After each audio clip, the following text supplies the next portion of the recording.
Hello everyone, welcome to my first weekly video of 2021.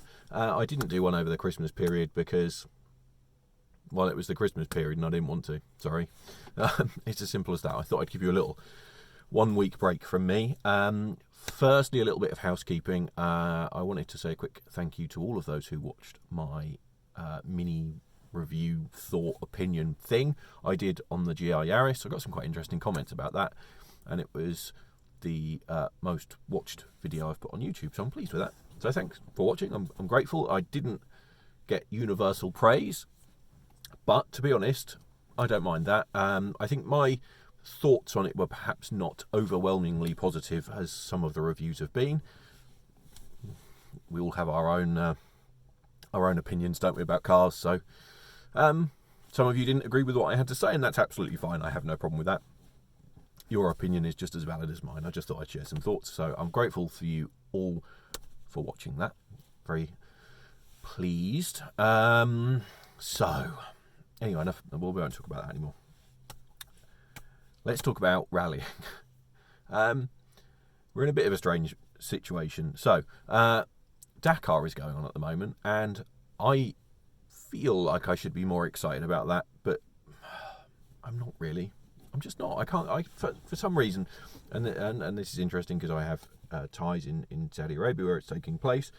I just can't get that excited about it. I mean, if you look at it in objective terms, it's a massively challenging event, a really iconic event, and there should be lots to be excited about. But for me, I just can't get excited about it in the same way I can about stage rallying.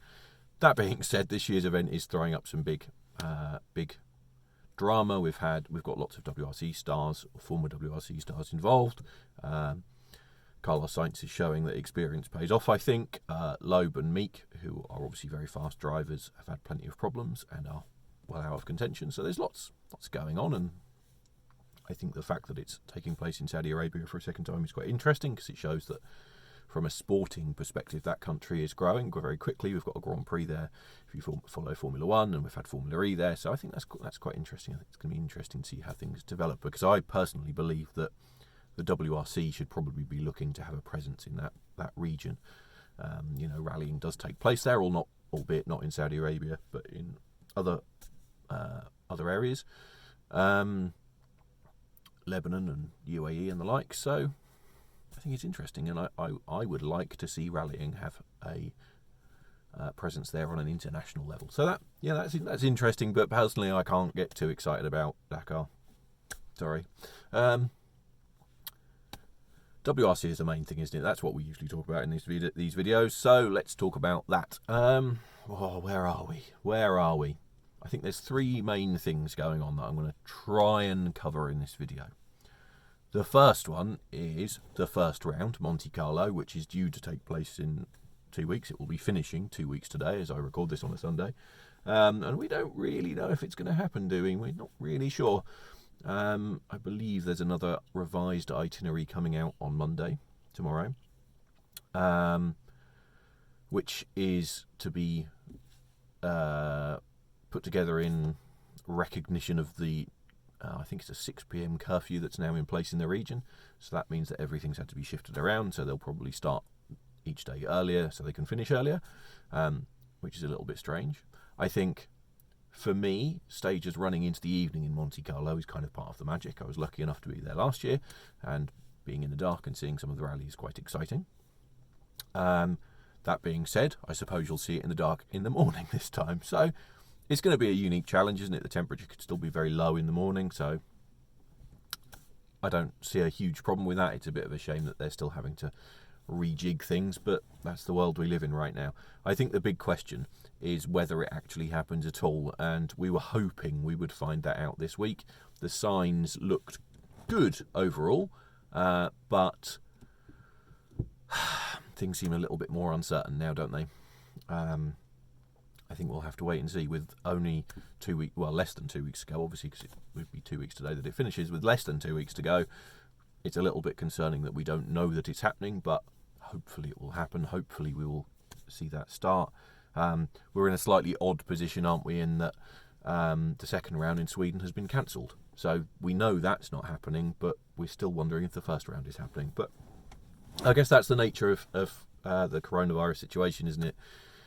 Everything is different in different countries. I'm in the UK right now, which, if any of you that are not in the UK follow the news, will know that we're in a very bad situation in terms of case numbers. So it just shows how different things can be depending on where you are in the world. So that's all we can say, isn't it? Just keep watching and see what happens. I really hope it goes ahead, because I hope we can get off to a sort of semi-normal start to the season, and that as we move towards the spring and hopefully vaccinations get done much more widely, hopefully we'll have a relatively normal WRC season. The other big WRC story is surrounding Rally GB, which was a big uncertainty for this year. There was lots of debate about A, whether it would move from Wales to Northern Ireland, or B, whether it would happen at all. That's quite a noisy car going past, I'm sorry.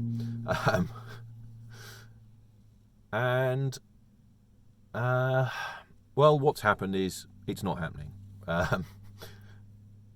Rally GB has been removed from the calendar and replaced with the substitute event of Ypres, which was supposed to be a substitute event last season but didn't happen in the end due to our favourite topic, coronavirus. What does this mean? For me, my feelings are very mixed on it. I'm very happy that Ypres is going to have another chance to be in the calendar, because, as I said, if you've watched any of my other videos, I think it's an absolutely fantastic event. It's going to be in August, so it'll be proper Ypres time, a little bit later than usual, but it'll be in the summer. Hopefully it'll be dry, hopefully it'll be warm, hopefully we'll be able to go, which is the big question. And it's going to be brilliant. Tarmac rally, which there isn't enough of in the championship in my view, and I mean, it's just one of my favourite. It probably is my favourite rally, really, of all the ones I've been to, because I just think it has such a fantastic atmosphere. It has challenging roads. I mean, some people would look at it and think, oh, well, it's all flat and straight and 90 rights and lefts, but it is really tough. You have to be really brave. The roads are bumpier than they look on the television, and it can be a real challenge, a real challenge, especially if it does rain and you get mud pulled out onto the road. It's a tough event, and I think it will bring something unique to the championship, and I think having a Northern European tarmac rally is probably pretty important, because tarmac rallying is very big in Northern Europe. So I'm pleased by that. I'm pleased that it has a slot. On the flip side, obviously, I'm disappointed that Great Britain, or the UK, doesn't have a rally. We find ourselves in a very difficult position with Rally GB, don't we? Because the FIA and the promoter are keen to see us mix things up a little bit and perhaps move around to different parts of the UK, which brought up the idea of doing something in Northern Ireland. And I understand that. From our perspective, you have the commercial challenge of making an event in a different part of the UK work. Wales have been very good to us. North Wales have been very good to us. And have accommodated the event and supported the event. So picking that up and moving it to a different part of the UK could be very challenging, because you need that support from the local authorities, and you have to make the case for that event to happen. The idea of moving to Northern Ireland, I think, was probably quite a sensible one, because Northern Ireland generally has a very good relationship with rallying compared to the UK, I think, or the UK more widely. So it made a lot of sense, and again, it's a very unique, challenging event with difficult conditions, difficult roads, and being tarmac biased as I am, I would have loved to see it, because I think Irish tarmac rallying is amongst the best rallying in the world. So it is a really big disappointment that we have lost our round. Hopefully for 2022 there will be a British round again. But much like the Monte Carlo, we just have to wait, don't we? But yes, I think we have to be positive that Ypres is in there. I think, yes, I'm sure lots of people in the UK are going to be disappointed and think that we should still be doing the same old thing and going to, the Welsh stages, or going to the stages in the north of England or in Scotland or wherever. I get it, but I think we have to be happy that Ypres is in there, because it is a really fantastic event. And I always say this every time I talk about Ypres: if you do get the chance to go, because blinking brilliant. So yes, that's enough of that. Last big thing to talk about as we cross over to the 10-minute barrier is M Sport, because we finally know who's going to be driving their cars this year. Weirdly, while everything else was kind of fixed in the other teams, M Sport, we didn't have a clue, and that's because M Sport have found themselves in a much more difficult position, because unlike Toyota and Hyundai, who are supported by, you know, the funds of their very large manufacturer overlords, M Sport find themselves in the position of being an independent company that get a little bit of support from Ford. And that's made this last year, not this year, this year as well probably, but last year particularly made it very difficult for them, because they rely on the sales of cars, of Rally 4 cars, Rally 2 cars, and others. And they didn't have that happening. And they didn't have the ability to just fall back on funding from a manufacturer and just kind of hold station, you know. And they were in a difficult position because they couldn't test as much, and they just couldn't compete on the same level as the other teams. So what we have seen, as expected, is that Esa-Pekka Lappi has departed, as he said he would at the end of the Monza Rally. The word is that he was still being paid by Citroën last year, and that meant that he wasn't having to be paid by M Sport. I think that's a real shame, because I think he was their best driver, in my view. I think he was their best shot at longer term success, so I think that's a real disappointment that he's gone. But I understand, you know, if they don't have the money, they can't pay the guy, and he can't do it for free. So that's a real shame.